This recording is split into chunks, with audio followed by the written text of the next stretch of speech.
Hi everyone, welcome. I'm down here in my wormery and as you can see, I'm no longer running 5 breeding buckets. I only have 4 and it's sort of a good news, bad news sort of a situation. The good news is that I got one of my friends to adopt those worms. So I'm kind of spreading the wealth as far as having worms.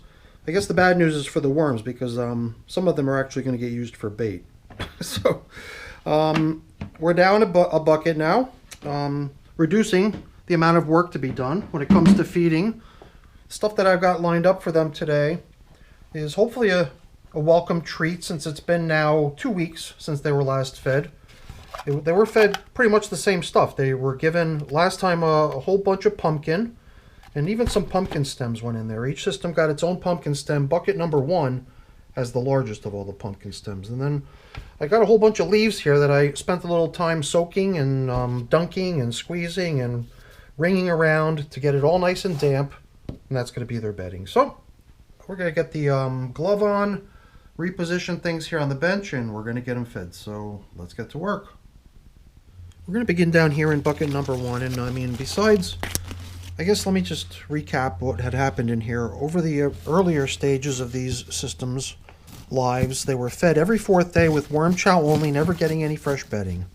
So that pretty much summarized everything up until the last check-in 12 days ago, where we gave them a little bit of worm chow, as we had in the past, but unlike all the previous check-ins, this time they got a huge amount of fresh bedding, and that's all the stuff that you see over here on the side, a little bit dry on the surface. Not like the stuff that's already been floating around down in the system, which was on this side. So we had sort of a clear dividing line where we shoved all the old stuff over to one side and installed the new stuff on the opposite side.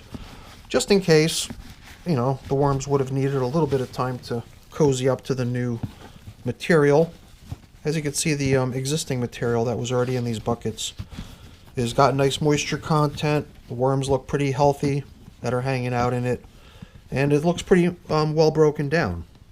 Lots of castings mixed in. So on the opposite side, as we were to work our way over, we're going to find, you know, bedding only, I guess, at this point, unless we've got some intrepid worms that have decided to start moving in. And they would have been well incentivized to move over there and explore the new space because of that large chunk of pumpkin we included.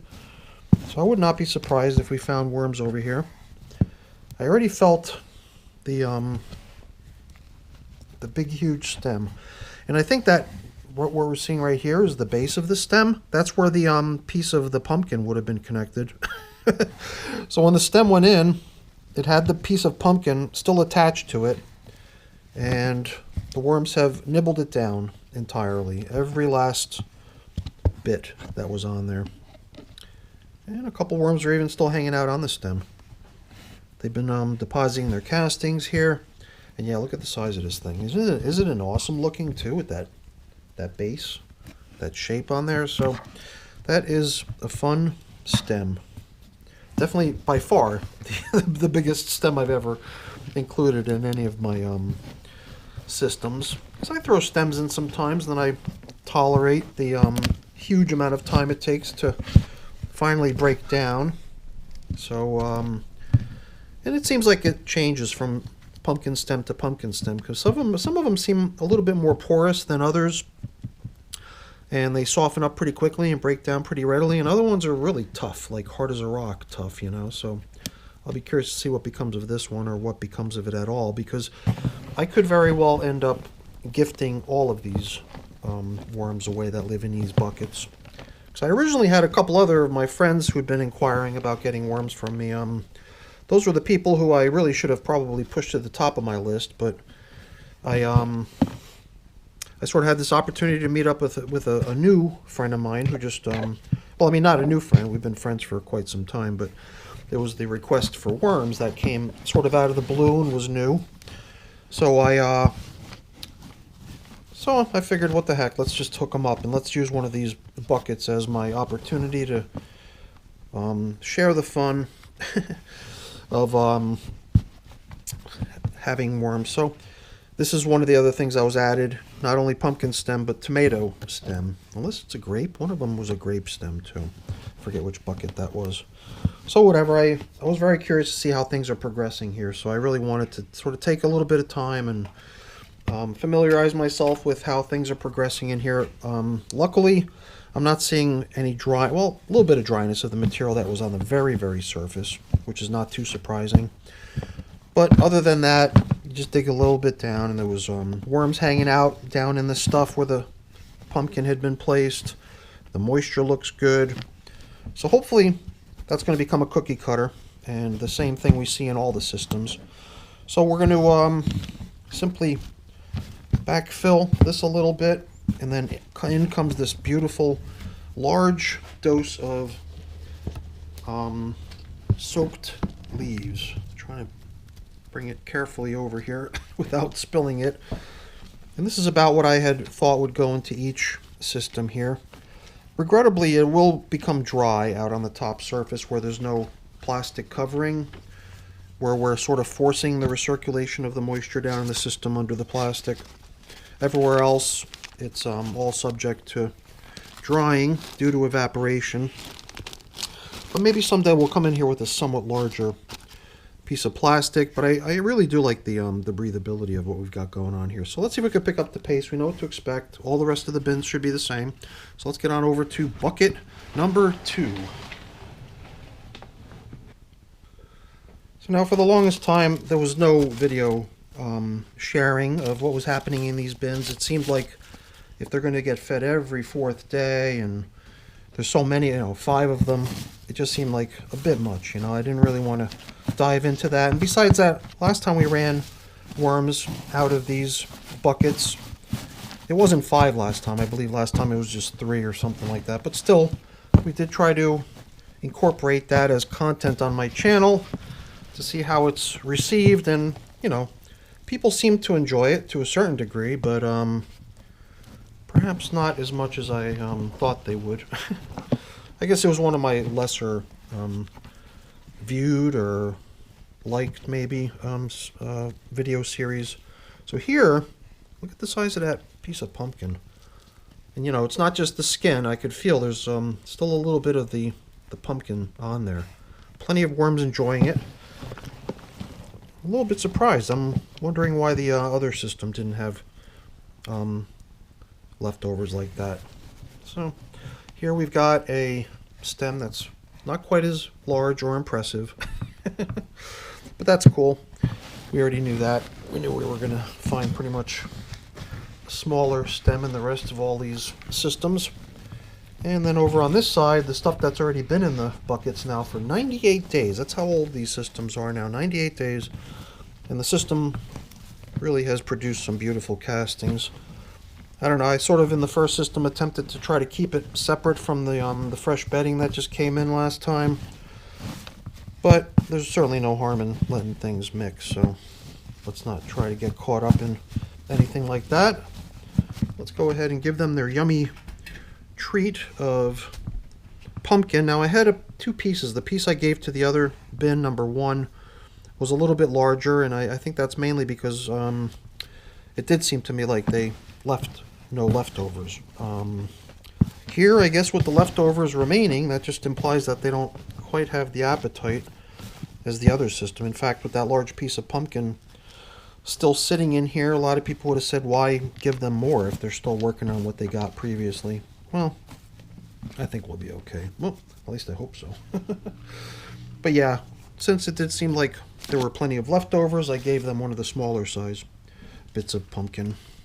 So we'll kind of use that as the reason for how to pick which piece, because not all the pieces are the same size. Let's get bucket number 3 over here.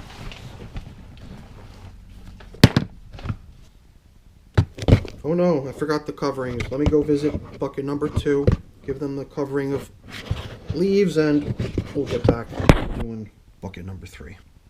There it is. That's the proof that I went to go visit bucket number 2. All those leaves on my hand. So, it's not even too surprising when I forget something. I'd probably forget my head if it wasn't screwed on. So, here again, get to admire their lovely castings, 98-day-old material from the original build of the system. Ooh, lots and lots of worms hanging out in this one.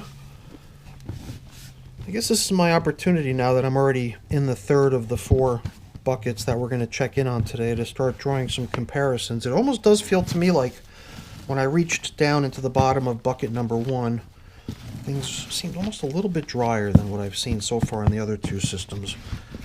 I don't know why.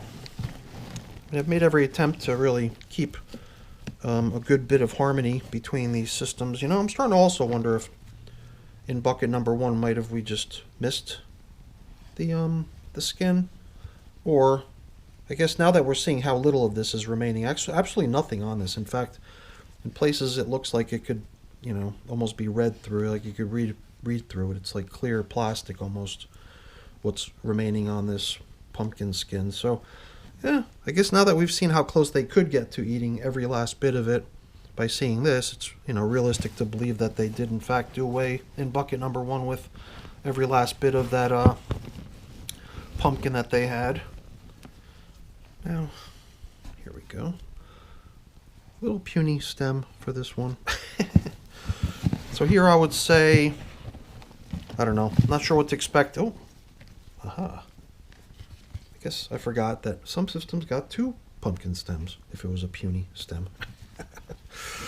Alright, so, yeah, here's where I don't know what to expect in the last system, so maybe it is just a toss-up, sort of heads or tails, pick on which pumpkin piece to place into this system. Not knowing if the bigger one's needed for the other one, but you know what? Let's not split hairs. The bigger one is what's closer. Here I can certainly see that they made tremendous progress on their pumpkin portion from last time, with only the skin remaining. So we'll give them the big piece and trust that they'll do fine and probably eat up the majority of it, if not all of it. And it's also good to see that we could leave 2 weeks in between check-ins on these systems and come back to find moisture levels good, worms looking healthy, maybe even a little bit of leftovers, plenty of bedding, so pretty much maintenance free from that perspective over the past few weeks, which is so much less taxing on my time than always knowing that every 4th day I'd have to come back down here and give them a little sprinkling of worm chow. All those leaves they're getting, plus those big chunks of pumpkin, definitely going to hold them over for much longer than a little sprinkling of worm chow. So that's it for bucket number 3. Let's wrap up with bucket number 4. I could even tell when I was dragging aside bucket number 3 how much heavier it was than the other ones. So it does seem like buckets 1 and maybe even bucket number 2 could use a little splash of extra moisture just to get things even. That's kind of the nice thing as far as, you know, gauging the weight. If you've been making every effort to portion everything equally in the systems, it's not too difficult to sense the difference from one system to the next as far as the weight, which can be, you know, the differences at least could be attested to differences in moisture content. So now what's happening here? The pumpkin and the stems were always on that side. Now it's on this. Oh, you know why? Just the way the it's funny, the way the buckets were arranged when I started filming. I didn't like the huge logo of the company name for the product that were stored in these buckets originally in the retail space. So I don't want to be like a big billboard. So I mean, yeah, I had to show what I had to show the buckets, but I flipped them around because the logo and the name was much smaller on the side that I showed. So I was trying to minimize the free advertising I was providing to anyone. I mean, geez, I don't even own a cat. I don't have any pets, and that's fine by me other than the worms. So now, you know what, before we pile in the last feeding for this last bucket, let's take a quick peek in the new side to see how, or no, I mean on the old side, to see how the old castings are faring as far as worms hanging out in it. Not surprising that they're still kind of favoring the old stuff. Also wondering if a splash of moisture into here might not hurt does seem like this one is a little bit on the dry side too, and certainly wouldn't hurt to give it just a splash of moisture. All right, we are almost done. This system's going to receive this smallish sort of piece. Unfortunately, I think they did really good. It didn't seem like they had many leftovers. So they too probably could have done quite fine on the slightly larger chunk of pumpkin, but at this point I'm not even going to take that into any further consideration because, you know, the difference in those sizes of pumpkin were certainly negligible, if you ask me. So here's what's remaining of the leaves, and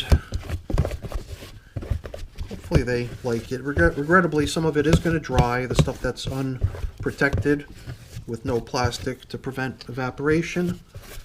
That stuff will definitely dry out by the next time we check in, but at least maybe it'll protect as a little barrier to prevent the material right below it from being able to easily lose its moisture through evaporation. So if nothing else, besides looking nice and natural and being a nice welcoming sight when you first come into the bin, maybe it'll also be a little bit of a vapor barrier. Well, at least we can hope. But that's it. There we are. Now on day 98, I'm not coming back in here on day 100, so let's also wish these little guys a nice preemptive happy 100 days in service. And as far as gifting these remaining worms to other people, I will be looking into that opportunity soon. So that's it for today's video, everyone. Hopefully you enjoyed it. If you did, as always, please don't forget to leave me a quick thumbs up before you go. That's always really appreciated. And if you haven't done so already, please also consider subscribing to the channel. That's really appreciated as well. All right, everyone, have a great day. Thanks for watching. Bye now.